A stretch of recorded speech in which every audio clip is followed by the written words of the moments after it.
নমস্কার বন্ধুরা, প্রেরণা বাংলা মোটিভেশন চ্যানেলের আজকের পর্বে সবাইকে আমন্ত্রণ। আশা করি সকলে ভালো আছেন, সুস্থ আছেন। আপনার চারপাশে ঘিরে থাকা মুখোশধারী খারাপ মানুষদের আপনি চিনবেন কিভাবে?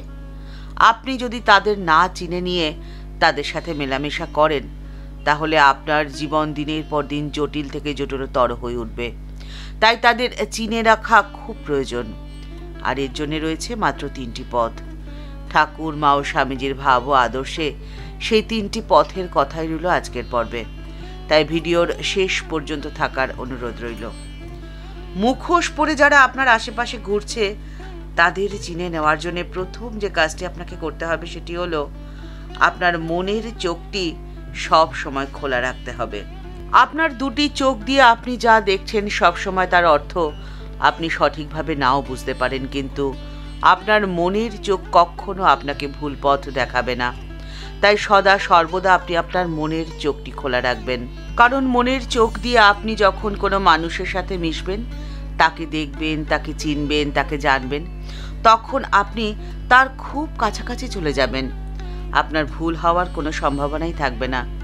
ঠাকুর রামকৃষ্ণ পরমহংসদেব একদিন ভক্তদেরকে বলছেন, দিঘির জল দূর থেকে কালো দেখায়, কিন্তু কাছে গিয়ে হাতে করে তোলো, দেখবে তার কোনো রং নেই।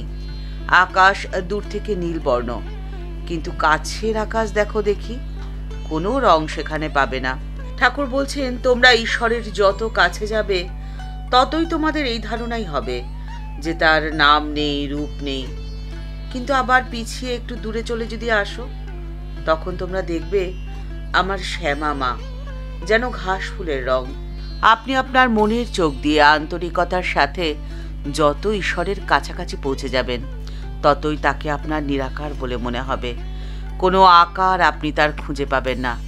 ঠিক সেভাবেই আপনি যদি আপনার মনের চোখ দিয়ে মানুষের কাছাকাছি পৌঁছে যান, তখন তার মুখোশটি স্বাভাবিকভাবেই আপনার কাছে খুলে যাবে।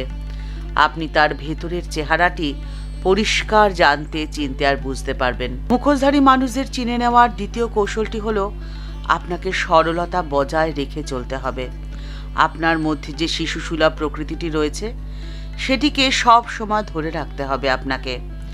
আপনার বয়স 8 থেকে 80 যাই হোক না কেন, আপনার মধ্যেকার বাচ্চাটিকে বা শিশুটিকে কখনো হারিয়ে যেতে দেবেন না। তাকে আপনি বাঁচিয়ে রাখবেন। আমেরিকার শিকাগো ধর্ম মহাসভায় বিপুল সফলতা অর্জনের পরেও স্বামীজির মধ্যেকার শিশুটি, তার আনন্দময় সত্তাটি সাধারণের দৃষ্টি এড়িয়ে যেতে পারেনি।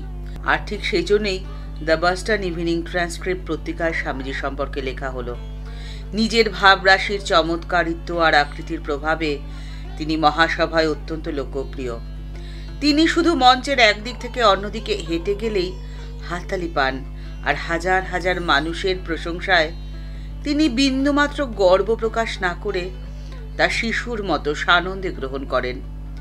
7 বছর পরে ঘর ফেরার ডাকে ব্যাকুল স্বামীজি মিস ম্যাকলাউডকে লিখলেন, ওই বালক স্বভাবটাই হচ্ছে আমার আসল প্রকাশ। আপনি যদি আপনার মধ্যেকার সরলতাকে ধরে রাখতে পারেন, যদি আপনার মধ্যে সেই বালক স্বভাবটিকে বাঁচিয়ে রাখতে পারেন, তাহলে গর্ব বা অহংকার কখনো মাথা চাড়া দিয়ে উঠতে পারবে না।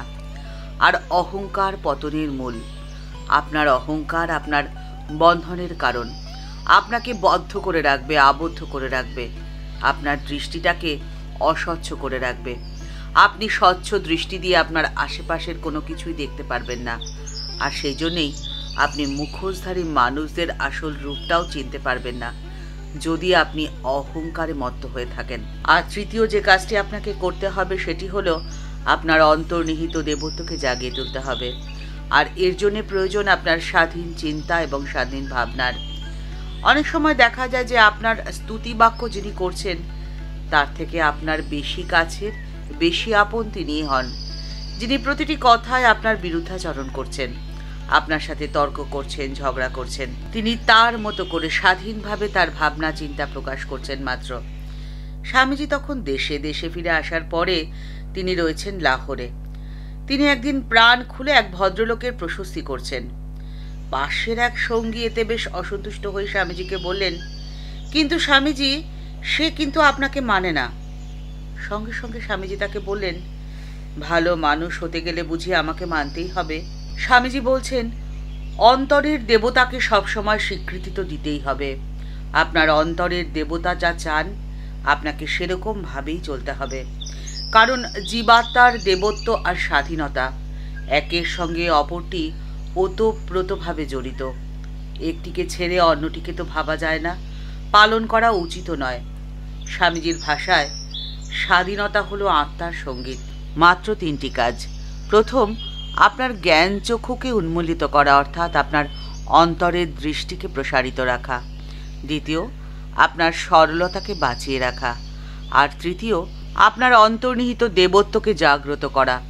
মাত্র এই 3টি কাজের মধ্যে দিয়ে আপনি আপনার চারপাশে থাকা মুখোশধারী মানুষদের বা খারাপ মানুষদের খুব সহজে চিনে নিতে পারবেন। কেন বলুন তো? কারণ আপনার বন্ধন মুক্তি হয়ে যাবে, আপনি অষ্টপাশ থেকে মুক্ত হতে পারবেন। ঠাকুর রামকৃষ্ণ পরমহংসদেব বলছেন, তাঁর কৃপা হলে এক মুহূর্তে অষ্টপাশ চলে যেতে পারে। ঠিক এরকম জানো, যেমন 1000 বছরের অন্ধকার ঘর আলো নিয়ে আসলে এক্ষুনি অন্ধকার পালিয়ে যায়, একটু একটু করে যায় না। ভেলকিবাজি খেলা দেখেছো কখনো? অনেক গেরো দেওয়া দড়ি একধারে একটি জায়গায় বাঁধে আর একধার নিজের হাতে ধরে থাকে। ধরে দড়িটাকে 2-1 বার নাড়া দেয়, নাড়াও দেওয়া আর সমস্ত গেরো খুলে যাওয়া। কিন্তু অন্য লোকে সেই গেরো প্রাণপণ চেষ্টা করেও খুলতে পারে না। তাই বলি, গুরুর কৃপা হলে সমস্ত গেরো এক মুহূর্তে খুলে যায়।